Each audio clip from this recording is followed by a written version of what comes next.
Supergirl Season 6. This is the spoiler review. I have a review on my blog, soundedbettermyhead.com. There's some spoilers on there too, but I'll probably get really into spoilers here. I ended up giving this season a 1.5 out of 5. It wasn't terrible. I think the grade's a little misleading. It just really was barely worth watching. There was some good stuff in there, but for the most part, it felt really flat. I'm starting to feel like a broken record here, but once again, I got to bring up that a TV show suffered due to the COVID-19 pandemic. Supergirl's 5th season. Late in the season, they found out that Melissa Benoist was pregnant, so they're trying to come up with a plan to chop a couple episodes off of that season. And then the COVID hit, and they ended up having to lose even more episodes, so that it wasn't the greatest cliffhanger. It was just kind of piecing parts together. What they did, shoot, a couple of the lines of dialogue they added to it. So coming in this season, you had the first issues that you had to wrap up the previous season's storyline, and on top of that, Melissa was out with her maternity leave. So they decided to start filming without her. So essentially, the first half of the season, she's got her own little segment where she's stuck in the Phantom Zone, and then everybody else is back in the real world trying to rescue her. It basically just gave them a chance to shoot everybody's stuff, bring her back, shoot the Phantom Zone stuff, and then have her with the rest of the cast for the remaining part of the season. And I don't know, it was just because I knew that going in, or what, but it just kind of felt like the show was really spinning its wheels early on. Like her Phantom Zone stuff really felt like it went nowhere. She meets her long lost father, which pretty much almost the entire time I thought either he was not real or some kind of a trick or evil. He just ended up being a pretty bland addition. Her seeing her father after all those years didn't really add all that much to the show in the end. And I really didn't care one way or another about Nixley. She was just kind of there.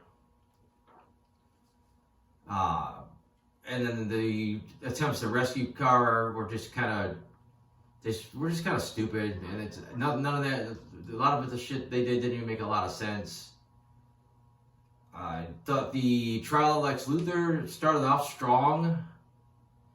I was a little disappointed that the resolution was not that they outsmarted Luthor or Luthor really outsmarted them. They tried to go with some real world politics where Luthor basically just kind of came out and said, hey, I'm kind of an asshole and people don't like me because of it. And suddenly the jury let him off because of that. And it was kind of an odd choice. I know that Supergirl likes to tackle what's going on in the real world, but I don't know, I'd rather have seen the one side outsmart the other side if it was going to come down to it. After that, we move on to the second half of the season, which I thought was much better overall, but the execution ended up falling flat like more often than not. We had to hunt for these totems. It seemed a little corny that they were using some of the same names for totems that they used for the Paragons from the Crisis on Infinite Earths crossover. I thought maybe they were going to tie in together somehow with that concept, but they really didn't. It was kind of more like a very half-assed version of Infinity Stones. Problem with the totems, it started getting a little repetitive. I didn't think any of the gauntlets really stood out that much. And then the effects that the totems had on people barely made sense for what they were called. Like the Courage totem, people started acting like jackasses, essentially because they had the courage to act kind of like assholes, basically. It was kind of stupid. And then a lot of times when they tried to use the powers of the totems, it barely made sense. A lot of times it's just them just kind of shooting energy beams at each other. And then the totems changed hands like a whole bunch of times. Like Supergirl and her team would have them, and Nixley would get them, and Supergirl would get them, and just kind of went back and forth. They just really became more, MacGuffins. Then you brought Lex back near the end. Felt like it came really out of left field for him that he's back, and now he's madly in love with Nixley from some future adventures that we never saw or really never do get to see. and that didn't really work. Just him just kind of being like, he kind of came off like a wussy version of himself. He's just not used to seeing like that. He's not at the top of his game, and all this knowledge that he had of the future, like it really didn't seem like it paid off much. And I wish we would have had more explanation of what went wrong. What did Nixley do wrong in specific moments of time that ruined it? Like they just kind of like, oh yeah, we did it wrong last time. We got to do it different this time. Like I don't know. I don't see how this things could have played out any differently without Lex there than they did. As far as the different character arcs this season, Kara, I don't know. Kara was kind of a downer this season. The best part about her character is that she's always an inspiration, and the speeches that she gives, you know, it just really elevates the show, and that's what her character has done all this time. And you didn't get that much of it this time, and some of her big speeches fell flat, like really bad, and I think it was almost intentional sometimes that she wasn't, you know, at the top of her game, and even her stuff at the end didn't really click. They really started to set her up last season, like, oh, she's got a love interest with William Day, and then they immediately just took that off the table. And her final resolution, with her finally giving up the secret identity, was an interesting twist. Unfortunately, we never got to see where that went, because that was basically the final scene of the series. Alex, her stuff was okay, but basically a lot of it was her just overreacting to stuff. She spent the first half of the season overreacting because she couldn't save Kara, and then she had her nice little love story stuff was fine, and then she adopted the kid, and she was this overly aggressive, overly protective mother. I mean, I know that's kind of in her character to be like that, but just she was just over the top sometimes, just wouldn't listen to reason. Martian Manhunter didn't get a ton to do this season. It was nice that it seemed to be a little more active in the adventures, and he went to his true Manhunter form. It seemed like a little bit more than he usually does, but overall, he didn't get a lot to do. Brainy, they set up last season that he took off his inhibitors, and he was going to be the kind of a new Brainy, but ultimately he ended up just being the same character, just green, and only green, like, you know, here and there. I thought his stuff with Nia really worked. I thought they really finally connected as a couple, and they became a really cute couple. I don't know, it's just her still dealing with not being able to control her powers properly. Her being gung-ho about having to see, you know, get advice from her mother again, which really ultimately didn't even go anywhere when she did finally get to talk to her mom.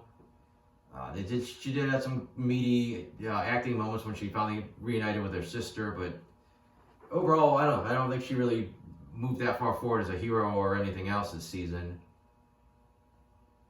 The most whacked out storyline was Lena Luthor's stuff, because just after she was done with Lex, she had this weird story where she went back to discover her roots, and then found out her mom was this powerful witch, and that she could do magic too, and the rest of the season was just her, well, I'll go consult my mom's spell book and see if I got a spell for this. And I don't know, it just didn't really work. It just didn't really even add anything to like the fight against Nixley, or just her character in general.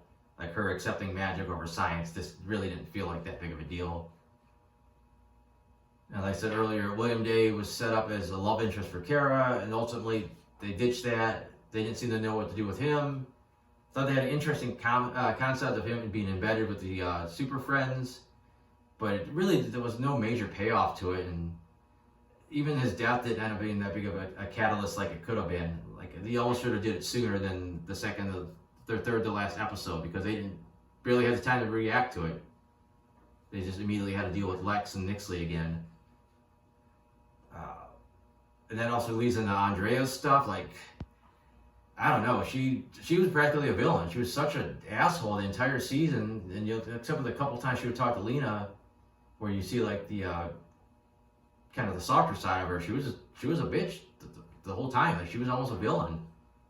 Yeah, they did leave a little room for redemption at the end, but I don't know. Another strange storyline was Kelly's.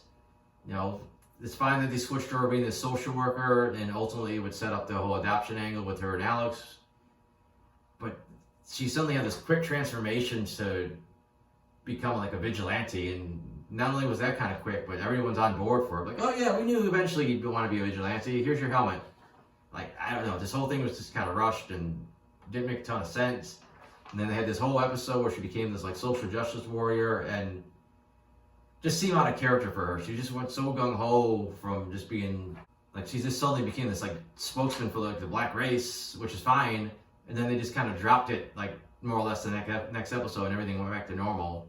I mean, she was still doing her social worker stuff and the Guardian stuff, but she didn't seem like she was still running out there trying to like, you know, help the people. And then you got your true villains. Like I said, Nixley, it is weird because they made her very sympathetic, and she seemed like someone that could be redeemed, but they refused to redeem her. Even Kara tried like one good time to redeem her and gave up.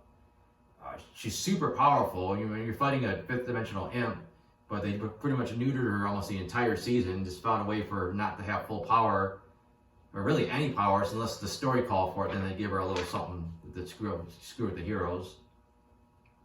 And then I said Lex started off fine with the his trial, and then when he initially came back, I thought he was just too soft, and I don't think he really added enough to it. When he did finally take Esme and take out William Day, you finally seen that harder edged Luthor that we were missing, and then it suddenly he's at him and Nixley are at each other's throats, and it's like this big love story he had is just, you know, gone, and he's just back to being evil again. I thought the show itself looked about the same as it normally did. I don't think they really upped the game or anything. You know, you have some really great special effects sometimes, and then some mediocre stuff. Like I said, I really didn't care for the new Guardian costume. I think it was a little more comic accurate, but it's just weird that they added these like crazy like braids underneath it for some reason. Like I said, I hated the Sentinel costume. I don't think anyone else really got any new costume changes or anything. And I said, no, there wasn't like a ton of sets. You're either on that Mitch's spaceship with Nixley, or you were in the tower, and maybe a couple trips to like, you know, Catco. I don't think there's a ton else I want to say about, you know, overall. You know, I'll go through my notes here in a minute, see if there's anything that's, you know, caught my attention that I wanted to talk about. That first episode back definitely seemed pretty rushed, like them trying to hurry up and wrap up that storyline and then get Kara into the Phantom Zone. I thought the CGI, some of the CGI in that episode was terrible. One part of their big rescue mission for Kara was like super convoluted. Like somehow they were gonna take some tracking ability, and they needed Kara's DNA to like find her, and probably the only place they could find DNA was going back in time to high school when she bled one time. Even though it seems like with all her battles, you could find some other time she, you know, got cut open, but like I said, it just barely made sense. It did set up for that nice little flashback, and you get to see. That's when Nixley and not Nixley, when Nia and Brainy really did seem to, you know, gel as a couple. But the whole thing was just like, you know, just overly convoluted and didn't really make any kind of sense. There was a point where they looked like Dreamer was going to get pretty powerful, where she was being able to pull stuff out of a dream, and they never really came up again. She was just able to take people into her dreams, but it seems like she was about to really level up with her superpowers, and they just didn't quite go that way. The first episode where Kelly starts to kind of push herself towards being a vigilante. Like, I know she's got a military background, but you've never really felt like she was an action type character, and like all of a sudden she's like hopping fences and like hacking these computers before, you know, she eventually decides to be a superhero. I did think that moment was pretty hilarious, where Brainy and Kara did this like PSA about eating your veggies, and you know, not only was the video itself intentionally funny, but then to find out it got released. I really liked the actor that played the Orlando character. I was surprised they brought him back so much. You know, they used him pretty well, and I said he did, you know, he acted the hell out of that part. I was surprised they kept bringing back Mitch. I didn't really care for him. He was just like another half-assed version of Otis. She was like Nixley's version of Otis, I guess. Didn't think they really did that much with Mr. Pitalik in his episode. He was just kind of there. He had one kind of goofy scene where he was singing. That episode had a pretty funny moment where, first of all, there's this giant cat, and that was Alex's first response to pull out a rocket launcher on it, but that was a little extreme. But I do like the final thing where they distracted it with Kara's heat vision, almost like a cat chasing a laser, so that was kind of cute. Like I said, Esme was a decent addition. It was a little too overly cute, but I think it worked for the show. I think her power mimic stuff seemed a little inconsistent, because she only did it a couple times, and Like, seemed like she could have done more with it. Nixley's, I guess, considered an alien, but apparently she had no powers she didn't have the ability to copy those powers. I mean, I guess it is magic technically, but it was nice to see William Day finally go off on Andrea. That's still kind of inconsistent. At one point, she wanted to do more snooping on the Super Friends, and he threatened to quit and go somewhere else. But I thought she had some kind of weird contract with everybody where they couldn't go anywhere else, like in the previous season. But I'm assuming they just ignored it because that's what they do. Some pretty good acting by the actor that plays William, when he pretty much knew he was probably going to die, and Lex had the gun on him. And it's despite the fact that he wasn't even like a major character, I thought it was still an emotional moment because all these characters, were friends with him, and he was just kind of a civilian. We didn't get to spend as much time with him reacting to it as I would have liked, because they said they just kind of throw his body in the morgue and go to deal with Lex and Nixley again. That second to last episode, there was so much stuff that barely made sense. Like, everyone seems to have a teleporter now, because Kara goes to find this totem and she flies there like full speed, and then suddenly Alex is right behind her, and she's so, like I said, she's so over the top. She's like, I'm taking all these totems, and he start trying to redeem Nixley a little again, where she refuses to help Esme, and then that whole love totem thing barely made sense. Like, just because she kind of cared about this little kid, they considered it enough love to give her the totem. And then this bizarre plan where Kara was going to absorb all this like solar energy through a satellite, but somehow we'd have no sun for 6 months. And then people who didn't seem to even know what was going on are crying on the streets like, please, Supergirl, stop. Like, didn't look, so it was just getting dark. They have no idea what was going on in hell. As far as they know, she was being attacked by something. So that was just corny, and it just barely made any sense. I thought the effect of everybody just turning black and white because of being drained was just half-ass. And in the finale, they said it was just, the fight itself was weird. Like, for some reason, Lex and Nixley both got these monster faces that started fighting each other. They never explained it, and then it just kind of stopped. And then they summoned this kind of just random baddies from like throughout different seasons, which was okay, but just none of them were like, oh great, that's that character again. Like, no, I could give a shit about really any of the characters they brought back. And then, obviously we kind of knew, beforehand that we were going to get all the Monels and, Wins and Jimmy Olsen showing up, so that was okay. Like, no one did anything that spectacular. They kind of just wrapped that up. The stuff with the Phantoms barely made sense. They showed up, and they suddenly decided they only wanted the 2 people that were fearful, and then they decided to just take them back to the Phantom Zone and stay there. Like, it seemed like they were like, okay, maybe the first people you get are those 2, but then you go after the rest of the people and take over Earth like their last plan. I don't know. And then they had this whole weird thing where Brainy's got to go sacrifice himself, and then at the last minute he's like, nah, I changed my mind, I'm just gonna stay. Well, actually he left, and he came back like, yeah, who cares? Hopefully, it works out all right. I mean, it was cute. I understand the sentiment if it's about love, but he might have just, screwed his entire race to, sentence him to death. The wedding was cute. It was a little too long at some points. I'm glad that they got to use Win and Kara, their singing abilities. So, like I said, just nice bonding moments. The cat grass stuff got drawn out a little too long.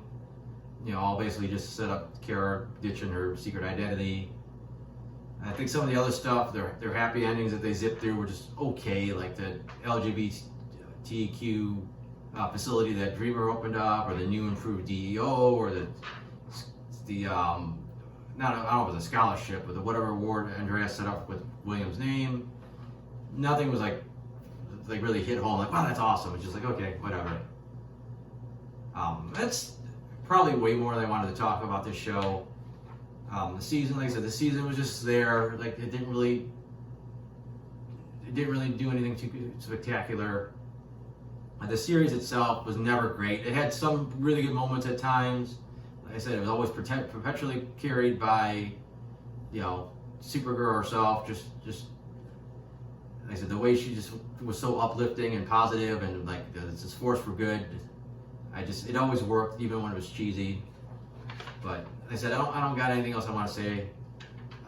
You could check out the other version of this review on my blog. I also got other reviews on there. I got my comic strips on there. That's all at soundedbetterinmyhead.com. So thanks for watching.